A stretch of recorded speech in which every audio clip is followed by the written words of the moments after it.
Assalamualaikum warahmatullahi wabarakatuh. Salam guru penggerak. Perkenalkan, nama saya Linda Yunifa, calon guru penggerak angkatan 10 dari SMP Negeri 39 Surabaya. Di video ini saya akan memaparkan demonstrasi konseptual dari pemikiran-pemikiran Ki Hajar Dewantara, yaitu pendidikan yang berpihak pada peserta didik. Menurut Ki Hajar Dewantara, tujuan pendidikan adalah menuntun segala kodrat yang ada pada diri anak-anak agar mereka dapat mencapai keselamatan dan kebahagiaan yang setinggi-tingginya, baik sebagai manusia maupun sebagai anggota masyarakat.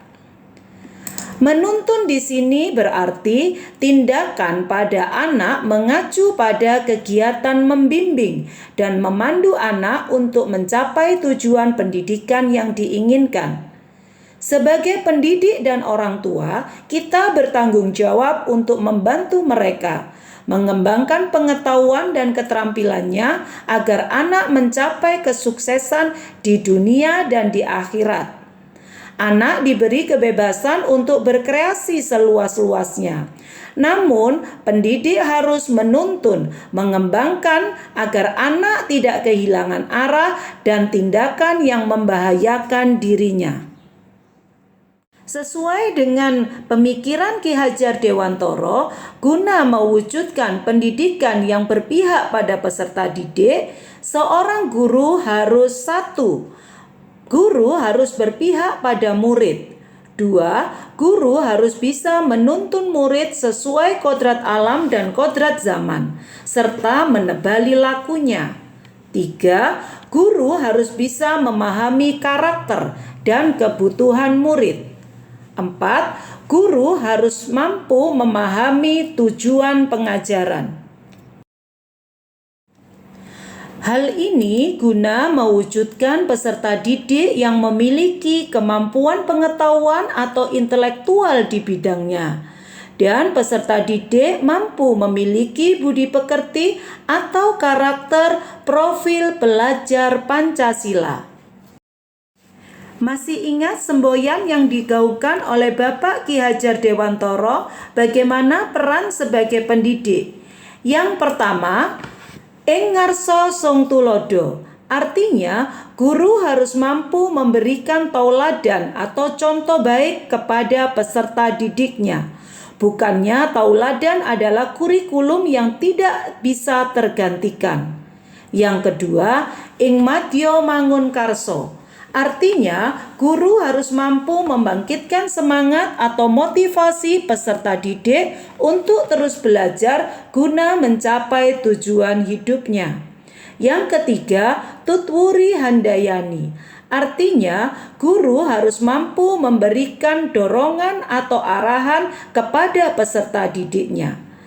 Ibarat sebuah gerbong kereta api yang di dalamnya terhadap guru dan peserta didik, mereka berada di dalam satu gerbong dan akan melaju bersama. Hingga suatu saat kereta api itu akan berhenti pada stasiun.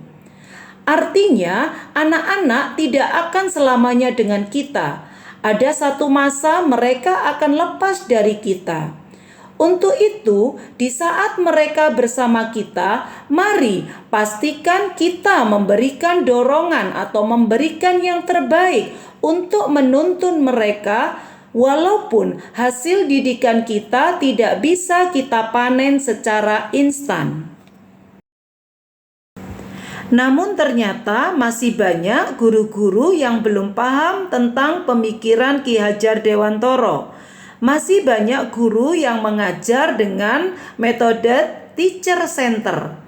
Artinya, peserta didik tidak memiliki kemerdekaan untuk dapat mengembangkan potensinya.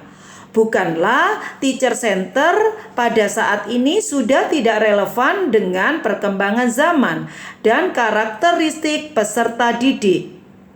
Dengan pembelajaran teacher center, artinya anak-anak mengalami penjajahan dalam belajar.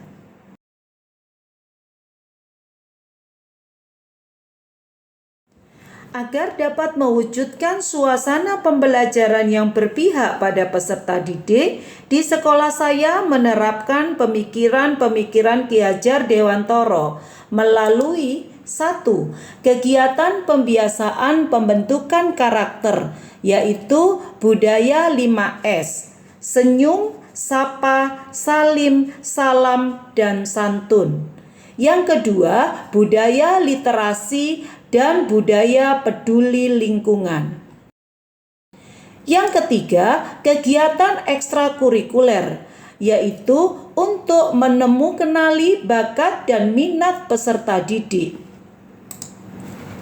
Untuk dapat mewujudkan pendidikan yang berpihak pada peserta didik tidaklah mudah. Terdapat tantangan yang harus dihadapi.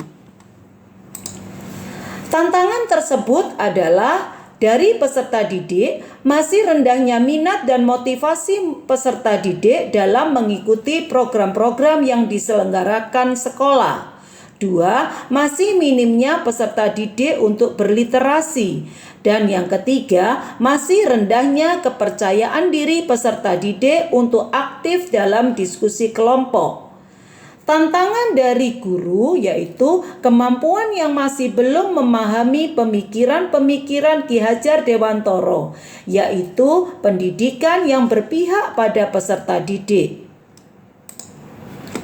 Tantangan tersebut harus dicarikan solusi yang tepat agar terciptanya pendidikan yang berpihak pada peserta didik. Adapun solusinya adalah 1. Menggunakan model atau metode pembelajaran yang bervariatif agar peserta didik merasakan kemerdekaan belajar. 2. Memberikan kepercayaan kepada peserta didik untuk berani berpresentasi dan berliterasi. Solusi yang dilakukan untuk guru adalah guru mengikuti berbagai pelatihan, seminar, workshop untuk mengembangkan keterampilan dan menguatkan pemahaman tentang pendidikan yang berpihak pada peserta didik. Contohnya, guru mengikuti pelatihan secara mandiri di PMM.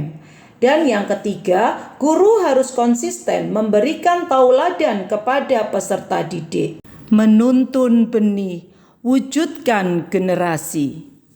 Karya Linda Yunifa.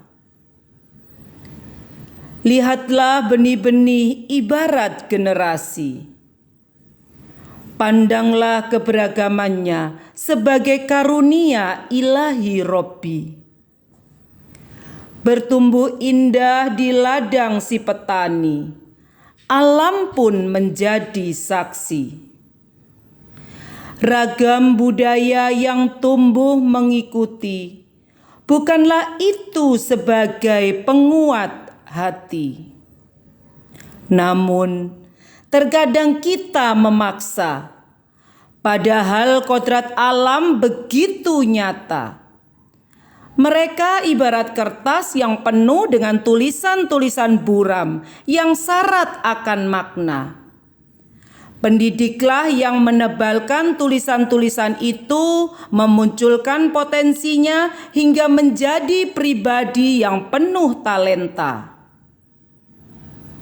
Walaupun hari-harinya disibukkan dengan bermain, yakinlah permainan itu mempunyai makna.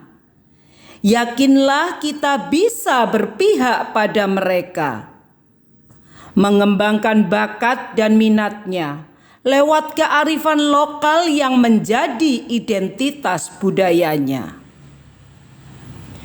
Mari menuntun sepenuh hati, layaknya si petani yang menghamba pada sang benih, memupuk budi pekerti, mewujudkan generasi yang mampu berkontribusi dengan olah cipta, olah rasa, dan olah karsa, tanpa melupakan kodrat zaman yang penuh tantangan. Berilah tuntunan sesuai zamannya.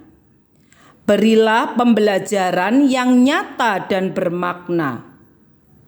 Wujudkan semboyannya. Ing ngarsa sung tulodo, ing madya mangun karso, Tutwuri Handayani. Tetaplah mengabdi pada negeri untuk mewujudkan merdeka belajar yang kaya akan prestasi. Demikian yang dapat saya sampaikan. Akhir kata, jadilah pendidik yang selalu menuntun, memberikan tauladan, dan memberikan pembelajaran yang nyata dan bermakna pada peserta didik, agar mereka mampu berkontribusi positif dalam lingkungannya. Sesuai dengan pesan Ki Hajar Dewantoro, apapun yang diperbuat oleh seseorang itu hendaknya dapat bermanfaat bagi dirinya sendiri, bermanfaat bagi bangsanya, dan bermanfaat bagi manusia di dunia pada umumnya. Wassalamualaikum warahmatullahi wabarakatuh.